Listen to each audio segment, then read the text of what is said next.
Welcome to The Money Hour with Tina Mitchell. Tina Mitchell, MLO 145420, is a licensed loan originator with Gateway Mortgage Group, LLC, NMLS 7233. The views expressed by the speakers on the following program are those of the speakers and do not necessarily reflect the views of Gateway Mortgage Group, LLC, nor are they necessarily endorsed by Gateway Mortgage Group, LLC. Now, in the studio, local mortgage and finance expert, Tina Mitchell. Welcome to the Money Hour at 11:50 a.m. KKNW, the Saturday, April 14th show. I am your host and mortgage expert, Tina Mitchell, bringing in expert advice and inside knowledge on today's events in our local economy and how it can affect your money. If you're hearing my show at a different time of day, you are listening to a rebroadcast, but I'm here to answer any questions or connect you with the guests that I have on the show today. Please call the show at 1-855-400-1150. Again, that's 1-855-400-1150 or online at themoneyhour.com. And my guest for today's show, Elise Enriquez with Elise Enriquez Coaching Consulting, Overcoming Overwhelm. It's going to be a great conversation. The entire show is all about Elise today, so excited to share the wealth of information that she has. Great information and, of course, a great guest in studio. For more information on any topic discussed, please call the show at 1-855-400-1150. Again, that's 1-855-400-1150 or online at themoneyhour.com. And we'll start out today's show, just like I do each week, with a little money chat. Money. And subprime mortgages coming back. Subprime mortgages were blamed for the biggest financial disaster in the century. These mortgages were provided to borrowers with sketchy credit who put little skin into the game. Following the epic housing crisis, they disappeared due to a strong new regulation and zero demand for investors who were badly burned. Barely a decade later, they're coming back with a new name. They're calling them non-prime instead of subprime. And so far, some new standards. These loans are originated and serviced and also securitized for sale by investors. Some lenders believe that there is a market today for the secondary market for people who want to buy non-prime loans. As of now, the lending industry has not gone back to the NINA loans. This is where there was no income, no asset loans, or crazy lending to borrowers with no job, but they would still lend them home mortgages. Hopefully these loans do not come back as they were the cause of the financial meltdown. But there are loans today allowing borrowers to have a FICO score as low as 500, 1 day out of foreclosure, and other challenged credit issues. The difference is they actually have to be able to verify that they have the income and the employment to qualify. U.S. subprime mortgages securities are making a comeback for sure. The issuance of bonds backed by the home loans too risky to qualify for Fannie Mae and Freddie Mac almost doubled year over year in the first quarter of 2018 to $1.3 billion from $666 million. The prediction is that subprime mortgages bonds will hit $10 billion this year, up from $4.1 billion from last year. Now, so the appetite obviously is producing more as this is growing. Some observers argue that today's subprime mortgages markets isn't as risky as it was in the pre-2008, citing new rules that force issuers to keep 5% of the bonds of their books and take stock on the borrower's financial strength. So that makes them a little more accountable and maybe a little more cautious as far as what they're lending. The current average for agency-backed mortgages is in the mid-700s as far as FICO score. Now, relaxed lending standards, even prime loans are lowering lending standards. Last summer, Fannie Mae announced it would relax its lending standards from prime loans, allowing borrowers with higher debt-to-income ratios, lower credit scores to obtain loans without additional risk overlays, such as large down payment and years' worth of cash reserves that came into play after the financial meltdown. Fannie Mae raised its debt-to-income ratio, DTI, limit from 45 to 50. Now, DTI is the amount of the total debt by the borrower compared to their income. As a result, demand from the buyers of higher debt exceeding expectations. The share of DTI loans jumped from 6% in January of 2016 to 2017 to nearly 20% by the end of February 2018, according to a study by Urban Institute. From January to July 2017, Fannie Mae purchased 80,467 loans, to be exact, with DTI ratios between 45 and 50%. But from August of 2017 to February of 2018, Fannie Mae purchased 181,911 loans in the same DTI bucket. So this is increasing more than 100,000 loans in just 7 months. The mortgage industry expectations expectations that Fannie Mae would mitigate the additional risk with other factors like higher necessary credit scores, but that was not added. And the mortgage insurance bulked since they would be on the hook for that risk. So last month, Fannie Mae re-looked and did a risk assessment criteria again to make it a little safer. Now, millennials carry more debt. The outside demands from the borrowers of more debt also as well demand of the non-prime mortgages in the private sector. So just how many borrowers today would like to become homeowners but are frozen out by the mortgage market. Millennials, the largest home buying cohort today, have much higher levels of student loan than previous generations. A member of the older generations who went through foreclosures during the housing crisis or other hits to their credit are still struggling with the low FICO scores. In addition, credit tightened up dramatically. In fact, it has accounted for over 6 million missing loans, according to the research done by Urban Institute. These are mortgages that would have been granted under more normal historical underwriting standards, again, before the financial meltdown.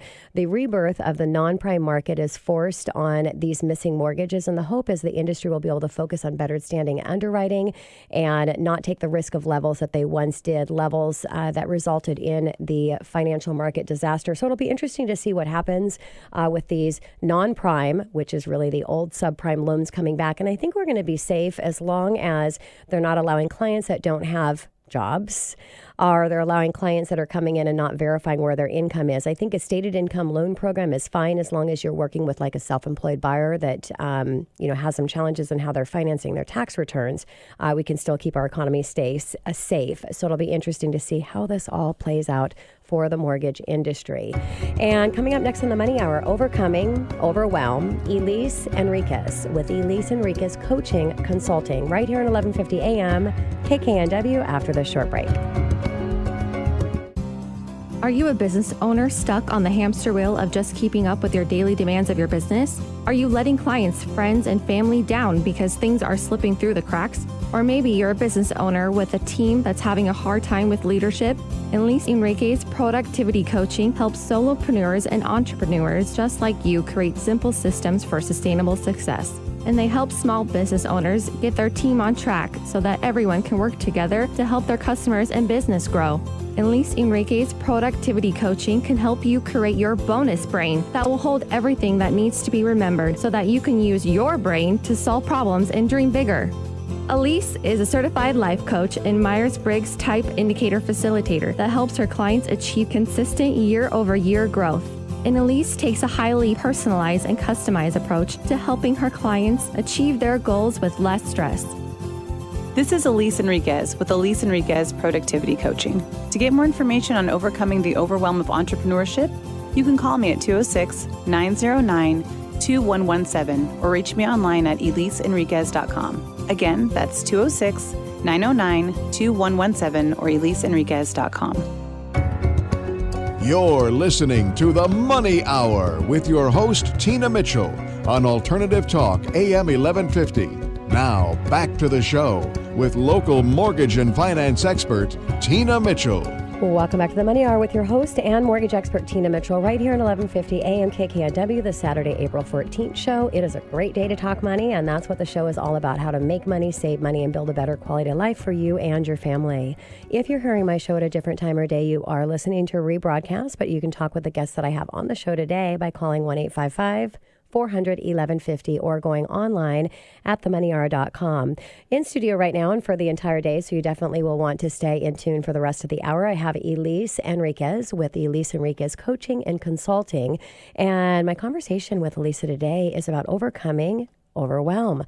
Elisa, thank you. First time in studio with me. Excited. Yeah, thanks for having me. I'm glad to be here. Of course. A little bit about Elise. Elise is a productivity coach who works with growing solo entrepreneurs and entrepreneurs to create simple systems to sustain success.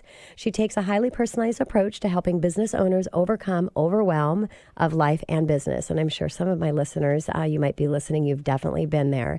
You can pick the destination, and Elise helps you enjoy the journey. And I love that. My book is Journey with Me. I think everybody, we're all on a journey, and to really be able to bring in and work with people that can help us master as we're on that journey is just beautiful. So Elise, how did you become a coach? Well, I was at Microsoft for a number of years. That was my first real professional gig, was to be there doing process and policy work. And really that work is about, when I look back at it, was sitting around conference room tables, Yes. getting people on the same page and moving projects forward. And I loved my time there. I loved the people there. I felt cared for by the company, but it still wasn't what I wanted to do, right? It was online advertising. That just wasn't my thing. So I moved on to real estate, of all things. After that, I think a lot of people probably did. I did it a little bit later than some people did, in terms of right when the market was shifting and about to reach its peak, which was actually a great time to become an agent, because you had to actually learn how to be an agent, right? Yes. So it was a good time to be an agent and become a true professional in the industry. And that was me basically driving around in cars with people, getting them on the same page and moving these projects forward. Yes. So it's that same kind of thing of like getting consensus, moving forward, getting consensus and moving forward. And when I was in real estate, I actually hired a coach at that time. There's a lot of, as you know, in the real estate lending world, a lot of real estate coaching companies and lender coaching companies. And so I hired one of those coaches and knew at some point that I wanted to get out of real estate. It still wasn't quite right. It was more personal, but it still wasn't quite right. And I asked that coach for help with that, and she couldn't help me because she only helps people with specifically real estate and real estate coaching To build their real estate business. To build their business and to build their business the way that they're, the lead coach, the lead guy, build his business, of course. right? So I went and explored on my own and tried to figure out what I was going to do next. And that's when I came across a book called Finding Your Own North Star by Martha Beck. And in that book, it's all about reconnecting your social self with your essential self. Your social self being the person that shows up in the world and knows how to get things done and knows how to move their thing forward in the world. And then your essential self is just who you are at your core, who you're meant to be, how you're meant to show up. Yes. And there often becomes a disconnect because we get more focused on moving along in the world and getting along in the world than being ourselves. And so it was a book about reconnecting those two selves. And as I was doing those exercises, I think it was about chapter 2. There's a bunch of exercises in this book. I thought, I want to do this with other people. Wow. Like, I want to help them. So that was your inspiration to get in and start your coaching and consulting business. Yep. That was the big wake-up call for me. Yeah, that is awesome. And how long have you been doing this now, Elise? So almost 10 years. In March, it'll be 10 years. Yeah, congratulations. Thank decade. you. I know. I'm going to have to do some sort of party or something, right? Definitely. Some big celebration. Absolutely. So I noticed that you, that Find Your Way is one of your taglines. And isn't that what all good coaches do? Help clients find their way and move forward in business? Yeah, definitely. I think so, at least. Yes, they should. Find their way, right? Yeah. But, like I was saying, my experience that I had with coaching, like quote-unquote business coaching, was different. It was more about, it wasn't about the client, it was about the coach. So it was do my thing, right? They were saying, do what I did. I'm saying, let's find your way of doing things. Yeah, I love that. And I think if you're really specific in a particular industry like real estate or mortgage, having a plan that has been proven that can work and be able to plug that in to have something to look at is a good way. But you do have to bring in your uniqueness, as you said, and find out what type of passion that you have that you can connect to what you're doing, make sure it's the right place for you, and then how you can bring in your own personal strengths into the process. So it makes total sense. Yeah, absolutely. So finding your way, what does that, help my listeners see, what does that look like? Well, it can look like a lot of things, but specifically, at least the way I do it, right? Or actually, at the highest level, finding your way is really about self-understanding and self-acceptance. Okay. And there's different ways to go about doing that. I love using assessments. Yes. I love, like the Myers-Briggs type indicator, the Enneagram. Anything that can help foster more self-awareness, I think, is a really good thing. And a lot of people think that awareness leads to action. Okay. But there's actually 2 steps in between awareness and action. And the first one is acceptance, and the second one's appreciation. Yes. And so it's one thing to start on the self-awareness path. It's a whole different thing to get to self-acceptance. And when you do that, then you can start to understand, who you are at your best, how you operate, what your patterns of success and what your patterns of failure are. And when you know that, then you can start to set up and create the path that actually works for you. Got it. So like you were saying before, you can have a proven program for success, but then when you have that self-awareness and even more so the self-acceptance about how you're really wired and what you really believe in, you can combine those things to move forward in a much more powerful way. And then it's a never-ending journey heading towards that success. Yeah. There's no destination. Exactly. So I imagine that's the first thing that you do then when a client hires you to coach and consult them. You're putting them through that process and that exercise to find that. And what does that time frame look like, Elise, when somebody comes in and is going through that process? Is that like your first couple coaching programs, or what does that look like? Yeah, for the assessment process, it's the very first session. Okay. That's the very first thing we do. Yes. Because it just kind of gets everybody on the same page. And what I like about assessments is that when they're done well and facilitated well, they feel like a discovery and not like being put into a box. Of course. And then that gives you the map that you need to really help to coach them into the direction that they are most passionate and most natural in, the natural environment. And it gives them the language. So, if anybody out there is familiar with Myers-Briggs, you have extroversion and introversion and sensing and intuition. You have all these words, all these, phrases and words that are in terminology that gets used. I always tell people, okay, you're going to learn all this in order to learn your type. And then I want you to forget all the terminology and learn how to talk about yourself in a real way. Right? Oh, yeah, it makes learn sense. How to talk about yourself like a human being. Yeah. But those assessments can start to give them the words and phrases that they can kind of edit and alter to help other people understand them so they can move forward in a better way. Because it's not just about, I think the best assessments don't only help you understand yourself, they help you appreciate the differences in other people so that you can come together and do cool stuff in the world together. Yeah, beautiful. So you call yourself a productivity coach.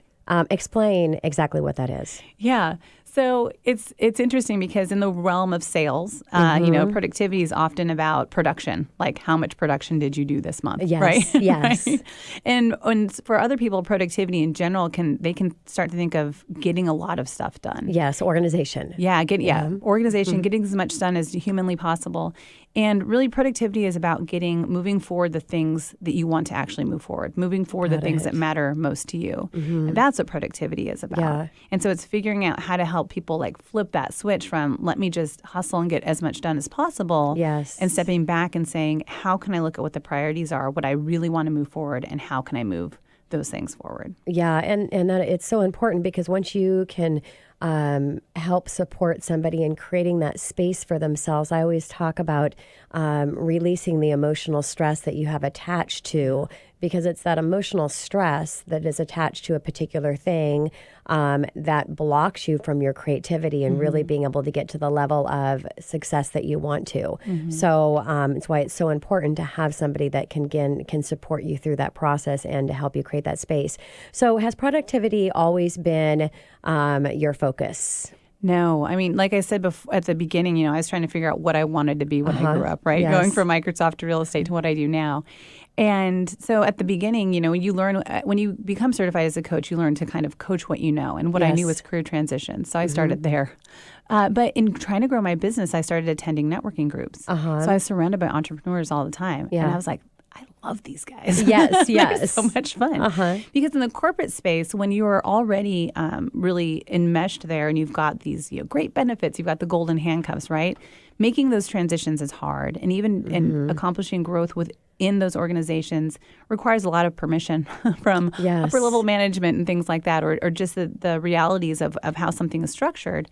And in entrepreneurship, what I loved about entrepreneurs is that they get to be as action-oriented as they want to be, and they usually are somewhat by nature, right? So they were a fun group for me to start to hang with. And they, started saying, well, I know that you say you're doing career transition stuff, but can you help me? I'm stuck in my business here. I'm like, okay, let me see what I can do to help you. And a lot of the same concepts that you can apply in any kind of coaching apply, in entrepreneurship as well. Of course. And so getting to make that switch was a lot of fun. But even then, I got more focused on helping people identify their purpose and align their business with their purpose. Okay. And so, and I did a lot of work with my own coach to uncover my purpose. So my purpose statement is to foster understanding and acceptance of self and others so that we can come together to make the world a better place. Yes, love that. I had space for myself to make that a reality. But that's not always true in entrepreneurship. When you're good at it, you build up so much activity around you. Sure. and such really wonderful, full lives that they can become overwhelming.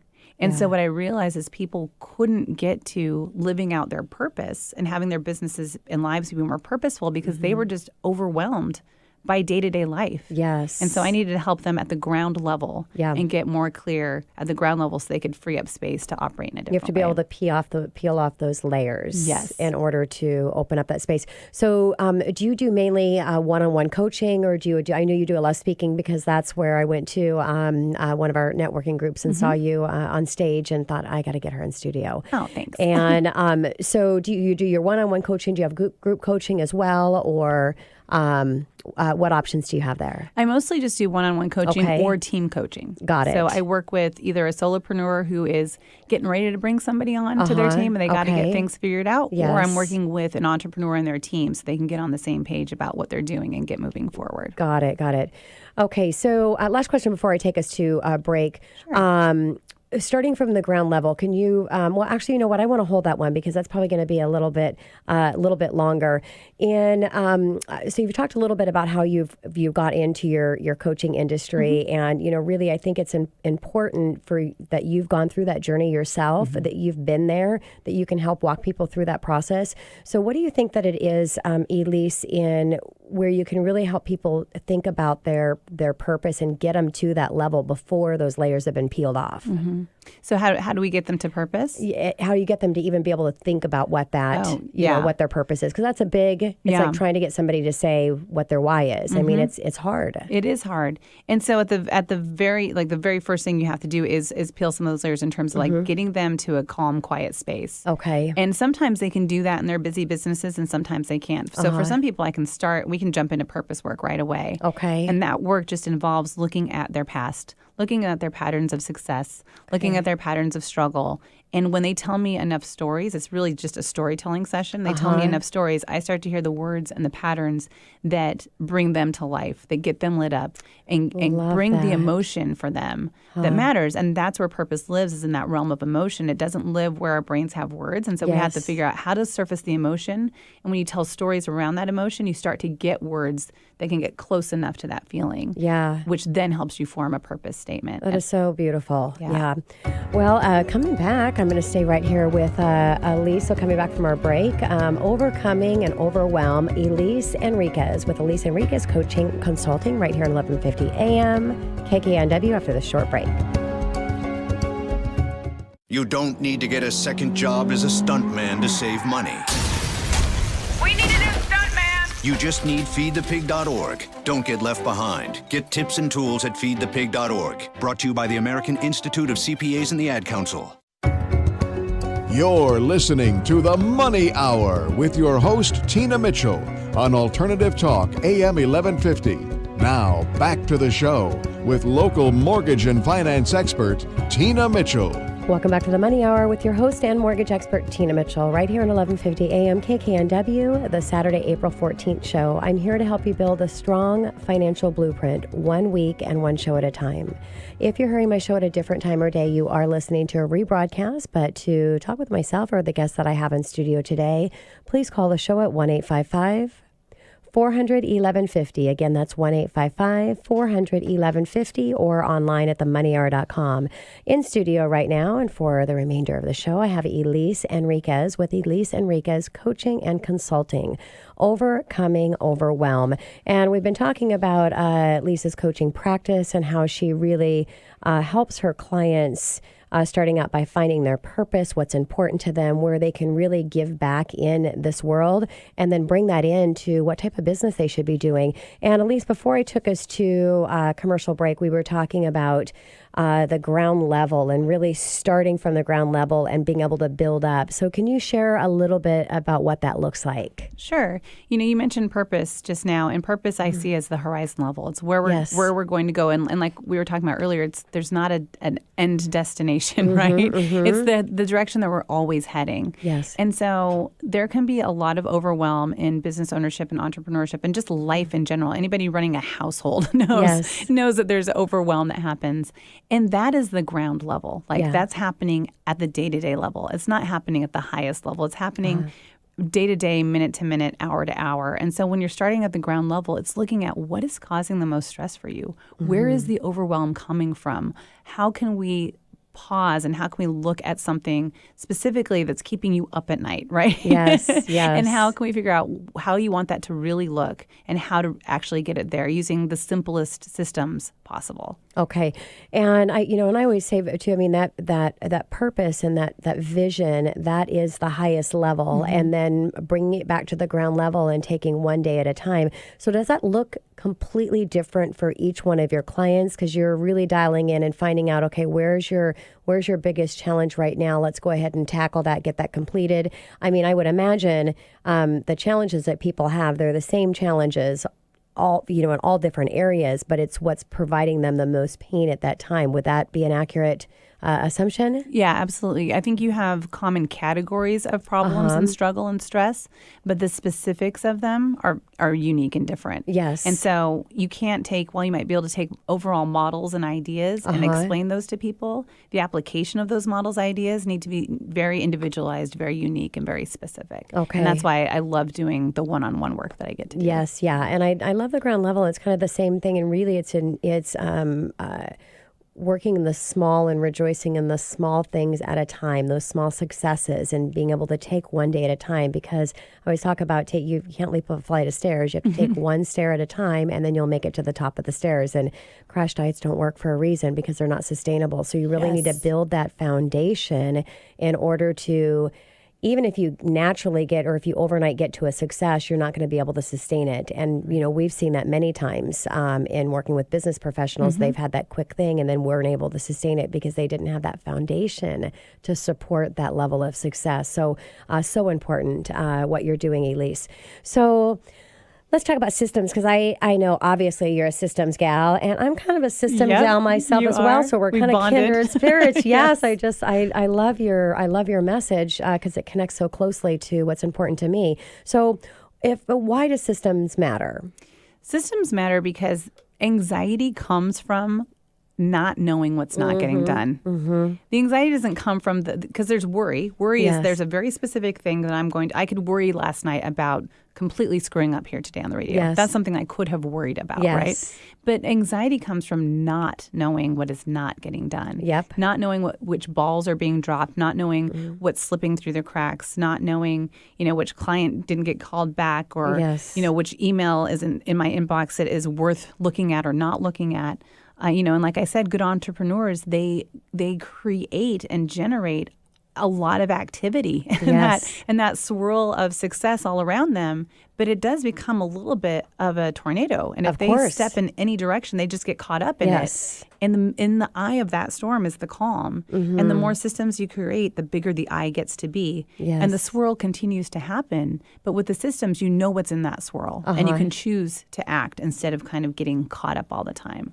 So those systems really give you more of the peace and the calm and the ability to know what's not getting done. Yes. So that you can decide what to do about it. And you might decide to do nothing about some of the things that aren't getting done. And that's perfectly fine because, again, productivity isn't about getting more done. It's moving forward what matters most. Yes, love that. And the systems allow you to have that plan. And that's what you're talking about. If you don't come in and have a plan of what your day is going to look like, then you're scattered, and that causes worry. And really, I think the worry is about the big picture. When starting from ground level, rejoicing in small, it's not about the big picture. It's about the one thing now, and then moving on to the next thing. And this, sorry, just real quick, the system also helps you create like that bonus brain that holds on to everything, so that your brain doesn't have to hold on to it anymore. Love that, the bonus brain. Yeah, I love, that's the best thing about it is I have a whole bonus brain, right? Yes, that holds everything for me, so I don't have to remember it. Yes. There's a lot that's going on in our lives. Exactly. And why we're here, we're talking about systems. So share in how you manage your all of the things and tasks and things that you have to do? Because I know that you are engaged in technology, which is so important, right? And being successful. Yeah. Yeah. So for me, like I said, I kind of keep saying simple systems because that's really important to me. I want it to be for myself and for anybody I'm working with as simple as possible, right? Yes. And so, when I think about what my bonus brain is, like the systems I have in place for that, first and foremost, I have my calendar, right? Yes. My Google Calendar is part of my bonus brain, right? It's just, and that's free, right? Yes. But it holds everything, every place that I need to be at every time, right? I have this interview on my calendar right now, but I also have the drive time on there, right? Yes. On my calendar too. Yes. So I know how long it's going to take. So I know that today I had an hour and a half of time outside of client sessions and here where I could do other work. Without my calendar, I wouldn't know that, right? Yes, exactly. And without having my calendar that well, tightly kind of managed, yes, I would just kind of think I had more time when really no, part of that time was going to be in the car. Yes, yes. And who knows what the drive will be like after this, right? But then the other part of it is just having a task list. Yeah. So the calendar is kind of the place to capture the action that has to happen on a certain day and time, and specific people usually. But the task list is the thing that captures any other action that has to happen. Yes. So I have one of two places to go to figure out what action I need to take, my calendar or my task list, and that's it. And that's it. That's it. Yeah. And the program I use for that is called GQs. Okay. There's a free version of it. There's, a paid version that's really inexpensive. But it's GQUEUES is how it's spelled. Okay. But it just holds anything pops into my head. I just get on my phone and pop into GQs, and then I figure it out later. I figure out what I have to do with it later. And that's the key big thing is so if you are able to place it somewhere, yes, it's safe, yes, which allows you to release it, then it opens up for you to be in your optimum place for creativity and I presence. think and presence, yes, so important. I think so many people they rethink and they relook and they spend so much time. It's such a time waster when you don't have something that you can really allow your bonus brain to take advantage and have that stuff in a safe place. What about scheduling time with yourself? Do you put that on your calendar and the activities and things that you need to do to be successful to where you've got your block times to know that you need to do things? Yeah, the main time that I do that, I have one time that I commit to myself. I have my morning time of like reading and doing that kind of stuff. Yes. But as far as like taking a look at my system, taking a look at my bonus brain and making sure it's up to date, I do that every single Friday morning. Yes. From 9 a.m. to 11 a.m. pretty much. 9 a.m. to 10 a.m. for sure, and depending on if I need longer, 9 to 11. This week, I'm out of town. I'm flying out after this today. Yeah. So I'm not going to be able to do it, and so I did it today, right? So I moved that time forward a day to make sure I was going to have that couple hours to look at my calendar, to look at my task list. The other part of my bonus brain I didn't mention yet was, kind of your reference system. Okay. And so that can be, obviously your filing cabinet. And for me, it's Dropbox where I keep all my computer files. Yes. But Evernote, which is where I would keep all my, email templates and all those kinds of things. So having that time once a week where I go through my entire system, my entire bonus brain to make sure it's up to date for the next week. Okay. And what would you say, Elise, to somebody that says it's too hard for them to use a CRM, which is really the database to be able to manage their clients and activities? What would be your coaching answer to them? I would say, do you feel confident that you followed up with everybody that needs to be followed up with? Yes. And if you don't, then you need to make the time. Exactly. And I would imagine most of the time the answer is going to be no. Yeah. Because without being able to take advantage of technology and the ability for it to be able to store, organize, and you talk about, being able to have something to know if something's got missed or that really is what that is for. You don't have to think about what to do or who to connect with because it manages that process for you. Yeah, it takes the thinking out of it. And it takes a little bit of setup, and that's where people fall short, is they don't take the time to create the system within the tool. There's no one CRM that's going to solve all your problems. There's no one tool that's going to solve all your problems. It's determining how do you want that tool to function? Why did you get it? What do you want things to look like? And setting it up for that, that's what's going to keep you using it. Yes. Instead of paying however much you pay a month for a CRM system that you never Yeah. touch. Yeah, exactly. Well, and you have those two things, and you've talked about both of them, task manager and CRM, and they both are important. Task manager to manage you and your task and activity, or task, your CRM to manage your activities and stay in contact with your clients. And so also you've talked about that there's so many different out there. And I think it's important that you do your research and demo 4 or 5, a handful that you've talked with other people that engage and use it, and find out what works best for you, as you said. And once you've made that decision, stick with it. Yeah. Because I use the example of when you go to buy a home. When we have inventory, which we're not in that market, we haven't been in a while, but when we get back to that market, back in the good old days, you would take a weekend and you would drive around and you'd look at massive amount of homes. And that was it. You would make an offer on one of those homes. And then you would buy your home and you would close. Now, as we've all been in a home and seen something else we liked in someone else's home, you don't go put your home on the market and sell it. Buy another one. But it's so much easier with a tool that you've picked in technology to bells and whistles that you hear something else. And that's why I think people don't stay engaged. They don't take the time to take the hard road to learn it to where they can make it part of their business, or they're constantly thinking there's something better out there and never really committing to it. And they've never defined why they got it to begin with. So that's why I am a big fan of not investing in technology. Like when I jump in with clients, we work with what they already have first. Okay. Determine what the process looks like with the tools they have. And that might be an Excel spreadsheet. I don't care. Okay. Like, how are you going to use that Excel spreadsheet to stay in touch with your clients and determine what those touch points are? You get that locked down, then you know what you need out of a CRM.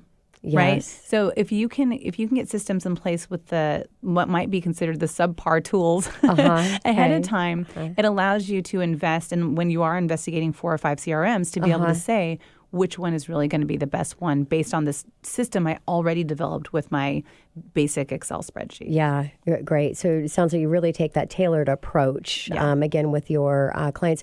Where do you find that the biggest lack of utilizing tools that you found with working with so many solo and entrepreneurs? Definitely in that client follow-up space. Yes. Whether it's a CRM, whether it's a spreadsheet. And isn't that crazy? Because we're all in sales. Yeah. I mean, it really is about that connecting. Yeah. Well, and it's, I think a lot of times it's about thinking about, whether it's the volume of connection or the quality of connection. Okay. And so when people don't take time, when they're just thinking, I need to make X number of calls a week, I need to make my 100 calls, on Monday or Tuesday or whatever it might be, if they're not thinking about who they want to be talking to, why they want to be talking to them, what clients they really want to be attracting, they might not be talking to the right people. So it's first and foremost thinking about that. But then from that point on is how often do you want to be talking to them and about what do you want to be talking to them?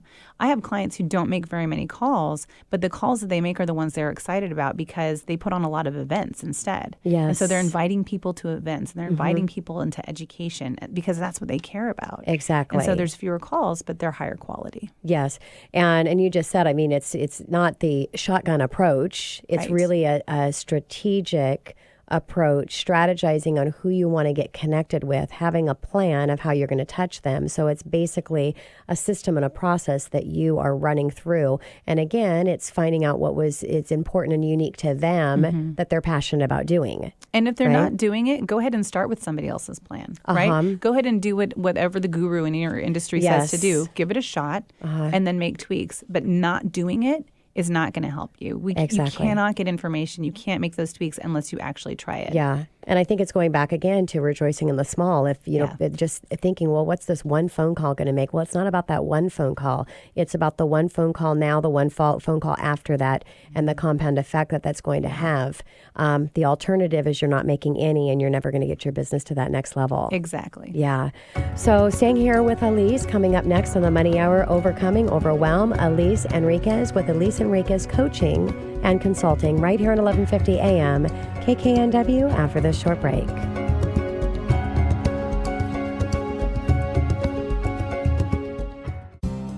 Are you a business owner stuck on the hamster wheel of just keeping up with your daily demands of your business? Are you letting clients, friends, and family down because things are slipping through the cracks? Or maybe you're a business owner with a team that's having a hard time with leadership? Elise Enriquez Productivity Coaching helps solopreneurs and entrepreneurs just like you create simple systems for sustainable success. and they help small business owners get their team on track so that everyone can work together to help their customers and business grow. Elise Enriquez Productivity Coaching can help you create your bonus brain that will hold everything that needs to be remembered so that you can use your brain to solve problems and dream bigger. Elise is a certified life coach and Myers-Briggs type indicator facilitator that helps her clients achieve consistent year-over-year growth. And Elise takes a highly personalized and customized approach to helping her clients achieve their goals with less stress. This is Elise Enriquez with Elise Enriquez Productivity Coaching. To get more information on overcoming the overwhelm of entrepreneurship, you can call me at 206-909-2117 or reach me online at eliseenriquez.com. Again, that's 206-909-2117 or eliseenriquez.com. You're listening to The Money Hour with your host, Tina Mitchell, on Alternative Talk, AM 1150. Now, back to the show with local mortgage and finance expert, Tina Mitchell. Welcome back to the Money Hour with your host and mortgage expert, Tina Mitchell, right here at 1150 AM KKNW, the Saturday, April 14th show. I bring in each week in studio the best of the best experts in our local market on everything regarding money. I'm here to help you in today's economy. If you're hearing my show at a different time or day, you are listening to a rebroadcast. You can call the show at 1-855-400-1150 or go online to themoneyhour.com. Again, that's 1-855-400-1150 or online at themoneyhour.com. I can get you connect with the guests that I have in studio today, Elise Enriquez with Elise Enriquez Coaching and Consulting. And we're talking about overcoming overwhelm. And before we go into the break, we were talking about CRM. And just for listeners that may not know what a CRM is, Client Relationship Manager, you may hear it as Contact Relationship Manager. And really, it's a database to be able to organize everything that's happening with your clients. And at least you were talking about the importance of strategically knowing when and how you're going to touch clients and how often. That's really what a CRM does, is to help you manage that process. So for you, Elisa, do you have specific processes and things that you follow and tools that you use? I have overall processes and models that I use in my business and how I work with people. And I have tools, of course, that I use in my own business for my own use. But my client's business is their business. And so, it's not talking about pushing people to any particular product or any particular tool. It's about taking a model and helping them apply it to themselves in a deeply personal way, because no business is the same, no business owner is the same, no person is the same. Yes. So no session is the same, right? And so each path is going to be their own unique path that we develop based on, like you were saying before, like tried and true practices, but customized to their approach and to what they care about most. Yeah, and that makes sense. And finding out, where their strengths at or where their excitement is in the areas and things that they're using to help them excel in their business. Yeah. So how do you see productivity related to organized and being organized? Yeah, it's interesting because I kind of think that anybody can be organized. Like I Really? don't know if that's like a rebellious thing for me to say. Oh, I think anybody can. Yeah. Yes, of course. Yeah. Okay. Yeah, and I think we're all capable. But so many are not. Well, and a lot of people kind of think that it's this almost like you have an organized gene or not, an organization gene or not. It's this very either or they wrap up creativity in it. They think that, you can either be creative or organized. I love both and thinking. I try to stay away from either or thinking and look at both and thinking. I believe that you can both be creative and organized. And I think a lot of people who are in business and the rainmakers out there, the people who are bringing in all the money and who are really great at sales, they kind of think like, I'm good at that. I'm not good at being organized. And I just don't think that's true. I think that you're capable of being both. And of course, there could be, disabilities that affect, people's brain function that can cause you not to be. But other than that, we're all capable of it. I think the reason most people are not organized is because they don't take the time to understand what things really mean to them. They don't have a good way of processing all the stuff, whether it's physical stuff or the demands, upon them, whether it's emails or phone calls or text messages or ideas that they have themselves. They don't have a productive effective way of processing those to determine what these things mean to them. Because once you know what something means to you, it's much easier to put them in a place that means something to you. Makes sense. And that's all organization is putting things where they mean something to you, where they make sense to you. Got it. But if you don't do that first step of understanding what those things mean, it's hard to figure out where to put them and what makes sense and what to do. And I'm not going to, there's definitely trial and error to it. Yes. You got to try some stuff and see how it works. Of course. But then it's just little tweaks that you're making instead of just, overwhelming disorganization. Yeah. And what do you think that you see as the biggest disorganization thing in people's business that causes the most stress? Well, something that causes a lot of stress is email inbox. Totally agree. I was waiting to see if you were on the same. It is the biggest emotional stress piece, I think, with majority of people is that inbox. So what are a couple inbox tips that my favorite tips? I get to share inbox tips? Let's hear your tips. For this, but I got them. I know you do. Well, it's funny because I was on a girls' trip 2 months ago, and we were all joking around about inbox stuff because they know that that's what I do, right? Yes. Inbox zero is my big thing. And this woman's inbox zero, meaning no emails in your inbox. No emails in my inbox at all, right? We need to have an inbox zero party, you and I. I know. But and for me, it's that getting there once a week, right? Yep. The rest of that's what that Friday morning that we talked about is for. Like having my Friday morning time is my time where I get my inboxes to zero. Okay. They're pretty low throughout the week anyway because they were at zero the week before, right? Yes. But my biggest tip, if you have thousands of emails in your inbox, give yourself permission to archive anything from the beginning of the year or from the end of the year back. Okay. Or if you know that you're pretty good, like from last month back, just toss it all into an archive. That takes thousands, and for some people, tens of thousands of emails. Isn't that crazy away. That there are, and I'm sure that a lot of people listening to the show right now, they're thinking, oh my gosh, of course I have 10. It's like, it's kind of a norm. Yep. And that's craziest. I talk about a 30-day rule that in 30 days you archive it, because if you really think about it, if you haven't addressed and completed an email in 30 days, are you going to? And it's there. You can always go back or put it in a folder or something, because having that, the idea of having all of that in your inbox is so emotionally stressful.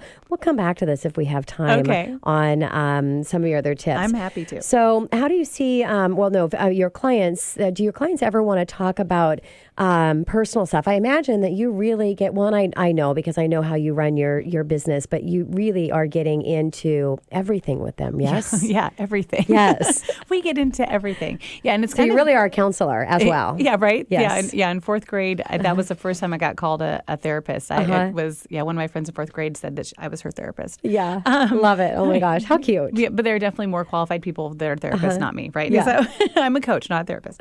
But that's the disclaimer I have to say. Yes.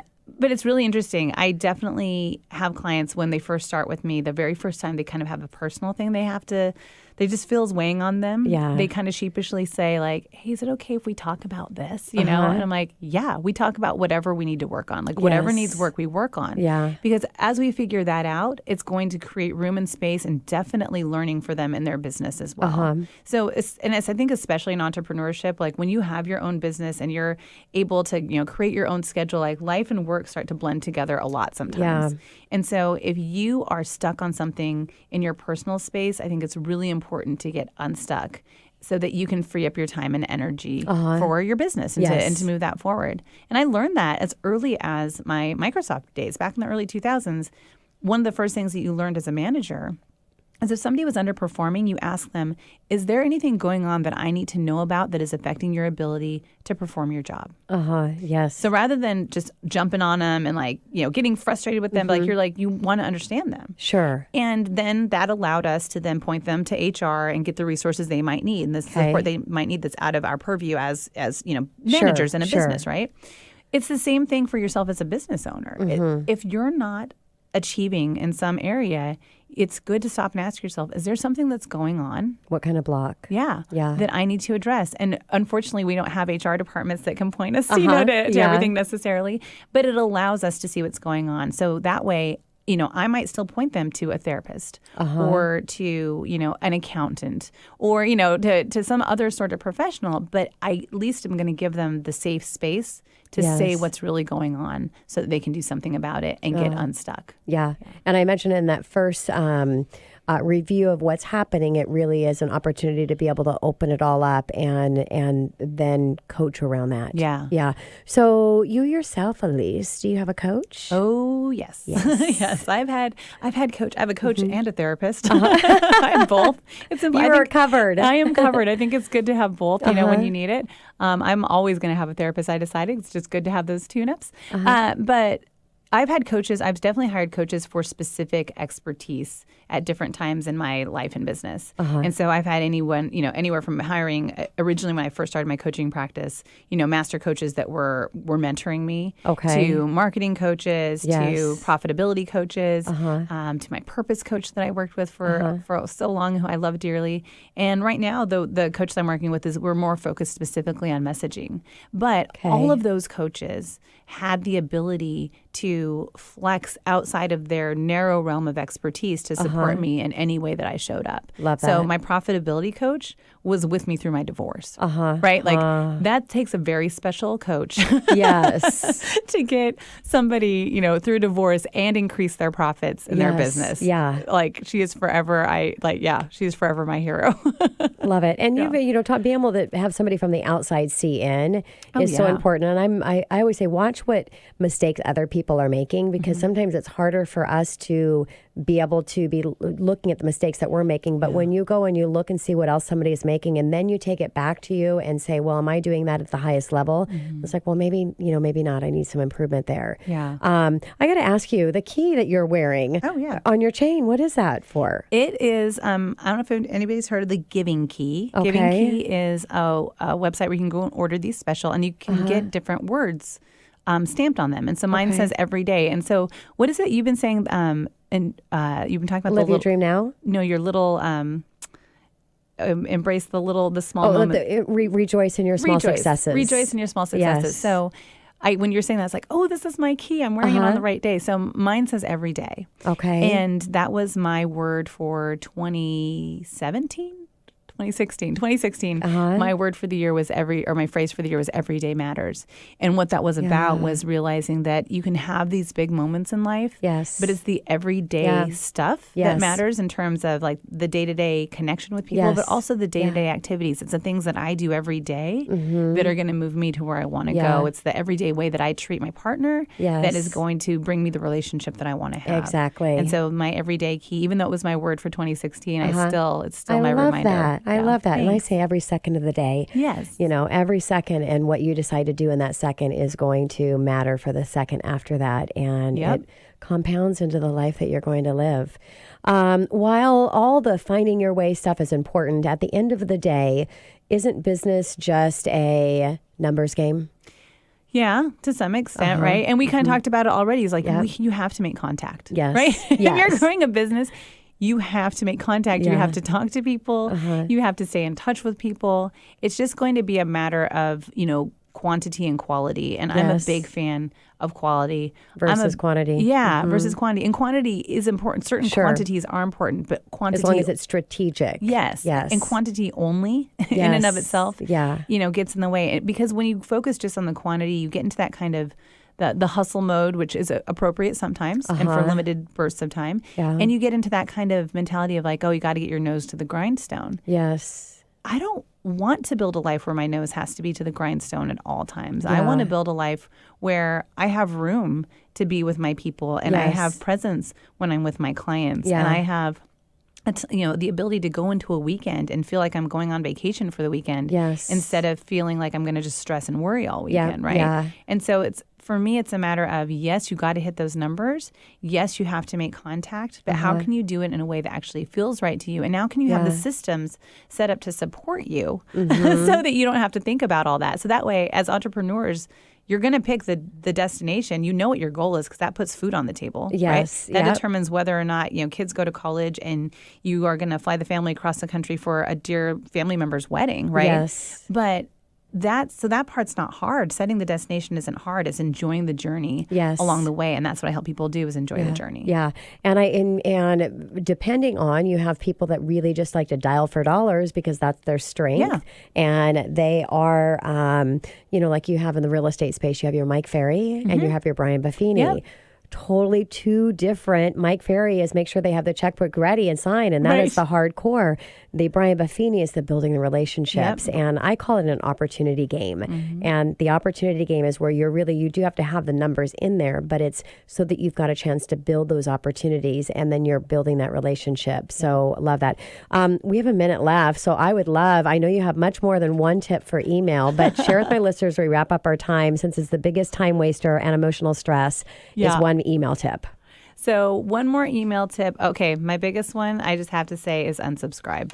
Yes. Unsubscribe, delete. Like the first step was archive, and I have 5 steps to inbox zero. The first step is archive. The second step is delete and unsubscribe. Yes. So you just go into once you've archived everything, go in and sort everything by who it's from. And you've got that email from the, whatever dealership that you bought a car from 10 years ago that you don't even own that car anymore. Yes. And they're still sending you stuff. Yes. You just sort by that and delete all of their emails and unsubscribe so that we are protecting your inbox moving forward from future abuse. Visualize that if you're listening to the show. What would it feel like to you if you were at zero in your inbox? I mean, I just get that butterfly and gives me a little bit of goosebumps because it is a know big it's deal. Not getting done now, right? Yes. A cluttered inbox means a bunch of stuff that you don't know what needs to get done. You've got that emotional not. stress attached to that. Yep. It's the, Well, Elise, I've had so much fun having you in studio here, and I appreciate your wealth of information. How do my listeners connect with you? You can find me at my website, EliseEnriquez.com. Wonderful. Thank you so much. Thank you for having me. It was fun. Yeah. And this is your host, Tina Mitchell, signing off for the day. It was a great day talking money today. I'll be here same time, same place next weekend right here on 1150 AM KKNW.